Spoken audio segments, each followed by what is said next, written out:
و یو سړی واده وکړو ښه کله چې واده وکړو د واده چې کله یو څو ورځې تېرې شولې دا سړی خپل کور ته راغی کور ته چې راغی په کوټه کې ښځه ناسته ده او انتهایي زیات جاړي داسې جاړي چې اوښکې بادوي او سمې چغې وهي خاوند ورته خیر خو به یې ولې جاړې دا څه خبره ده هغه ورته خاوند پوښتنه مه کوه زړه مې ډک دی او ډېره زیاته خفه یم او جاړم وایي خبره څه شی ده وایي لږ ساعت مې پرېږده چې وجاړم ښه ډېره به وجاړم بس د هغې نه بعد ورته بیا قصه وکړم ښه صحیح ده چې لږ وخت تېر شو بیا ورته چې اوس ورته قصه وکړه وایي قصه به درته کوم خو زړه مې ډېر زیات خفه دی وایي ولې وایي سلګۍ به رانه وهل کېږي نو کیسې کې وایي ښځه وایه چې سلګۍ وهل کېږي او کیسه وکړه څه خبره ده وایي کالي مې بدلول او دا کومه اشداره چې ده زموږ په کوټه کې د دې اشدار نه اخوا چې کومه ونه ده په دې ونه کې مرغۍ ناسته وه او هغې زه وکتم او دا مرغۍ به تللې نور مرغو ته به ویلې زما حیا عزت خو ټول ختم شو دا به اوس داسې کومه او په هغې باندې خفه یم او خاوند چې دا خبره واورېدله چې ښځه مې دومره پرهېزګار او تقواداره چې د یوې مرغۍ نه هم حیا او پرده کوي چې دا یو مرغۍ به نور مرغۍ خبرې نه کړي پوه شوې چې سړي دا خبره واورېده بس ښځه یې د لاسه کړه چې زه دا یو مرغۍ ده یو حیوان دی الله تعالی ورته دا ګناه معاف کړي دومره غټه ګناه نه ده خیر دی خو بس د سړي په ښځه باندې انتهایي زیات باور پیدا شو چې دا څومره نیکه ښځه ده بس وخت تېرېدو څه وخت بعد دغه خاوند دی مسافر شو لاړو د دې هېواد نه بل ملک ته کله چې بل ملک ته ورسېدلو نو د هغې نه څه موده چې تېره شوله د خپل دا ښځی چې وه خپل انډیوال یې درلودلو هغې سره یې رابطه وکړه چې راځه کور کې څوک نشته کور خالي دی او بس زه او ته به یوازې یو خپلې مزې به کوو خاوند مې تللی بل ملک ته کله چې دا خاوند بل ملک ته لاړو د هغې نه د ملک ته چې کله ورسېدو هلته څه مسافري وکړه د هغې نه واپس راغی خو چې کله راتلو خپله ښځه یې خبره نه کړه هغې چې زه به یکدم کور ته به راشم او ښځه به مې ډېره زیاته خوشحاله شي او کله چې دې مسافرۍ ته تلو ښځې ته یې ویل چې ښځې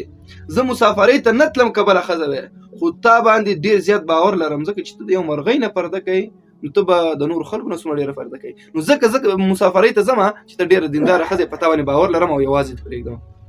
نو دی یکدم کور ته راتلو دا مسافر دا خاوند دی چې ښځې سره یکدم مخامخ شمه نو ډېره به زیاته خوشحاله شي دا خاوند دی چې څه موده بعد میاشت 2 میاشتې چې تېرې کړې بېرته راغی ګوري د ښځې سره یې په کټ کې بل سړی دی او ګپ شپ دی او ټوکې دي او ټکالې دي د دې ډېر زیات خفه شو چې دومره لویه دوکه دې ما سره وکړله تا خو ویل چې زه د یوې مرغۍ نه پرده کوم او حیا کوم او ته اوس د پردي سړي سره ناسته یې بس ښځې ته چې مړه کوم دې نه که دې مړه کوم او د سړی مړ کوم فایده نه کوي بس ښه به دا ماته وي که نه چې بس زه دا ملک پرېږدم او درنه لاړ شم دا سړي ملک پرېښودو لاړو بل بادشاهي ده علما کرام فرمایي د عراق ښار ته لاړو کله چې هلته لاړو نو په هغه ښار کې دی اوسېدلو خپله مزدوري تجارت به یې کولو په دغه ښار کې چې کوم باچا و د هغه نه خزانه ورکه شوله کوم قیمتي سامان چې و یا پیسې یا سره زر دا ترېنه ورک شول نو غلې پیدا کولو یو پسې ګرځه بل پسې ګرځه خو کس نه پیدا کېږي نو د ټولو خلکو ویل چې دا به چا پټ کړی په دغه ښار کې چې دا سړی دا خاوند د ښځې تللی ولته مسافر شوی نو ده باچا ته وویل چې باچا صاحب غل ماته معلوم دی زه به یې درته وښیم په دې ښار کې یو بزرګ انسان هم اوسېدلی یو نیک انسان دا هم هلته اوسېدلو خو دی به چې دی که نه د په یو وخت په باندې ګرځېدو دا بزرګ به چې هلته اوسېدو او په یو وخت په ګرځېدو نو باچا دا اعلان کړی چې هر چا زما خزانه او یا غل پیدا کړو نو زه به ورته دومره انعام ورکوم نو دغه خاوند د ښځې د باچا ته ورغی باچا صاحب غل درته پیدا کوم ما لیدلی دی خو که انعام راته راکوي که د انعام والا خبره دې رښتیا وي وایي رښتیا دی انعام در کوم غل پیدا کړه وایي غل دی دغه نیک دا بزرګ سړی چې دی دا ځان چې نیک کوي دا دی غل دی خلکو ورته چې دا څنګه غل دی دا خو ډېر بزرګ دی خلک ته دعاګانې اخلي او ډېر نیک انسان دی په یوه پښه باندې ګرځي ډېر بزرګۍ د لاسه هغه ورته باچا صاحب کار څه کوي تاسو دنه یو څو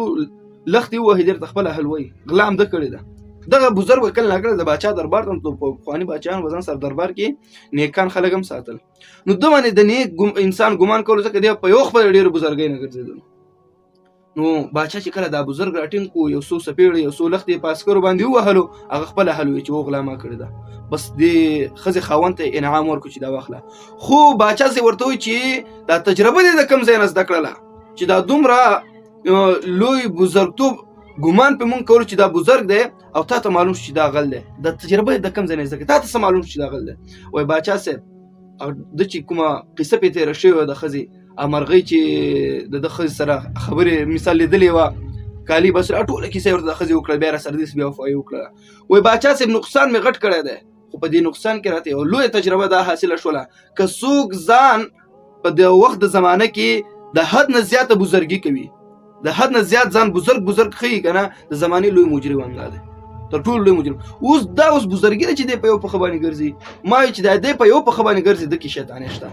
ده کې څه کار شته. ګوره د نبي علیه الصلاة والسلام نه خو غټ بزرګ نه و که نه بل څوک که و هېڅوک هم بل غټ بزرګ نه و. د نبي علیه الصلاة والسلام نه چې غټ بزرګ نه و هغه په یو پښه نه ګرځېدلو او دی اوس دومره غټ بزرګ دی چې په یو پښه باندې ګرځي. نو ما فکر وکړو چې باچا صاحب همدا دی غل دی. بیا چې کله تفشیش کړی او معلومات یې کړی او مخه بزرګي غلو. نو که څوک کم د حد نه زیاته بې ځایه بزرګي کوي نو غټ چینجي او غټ ورانې په هغه کېږي.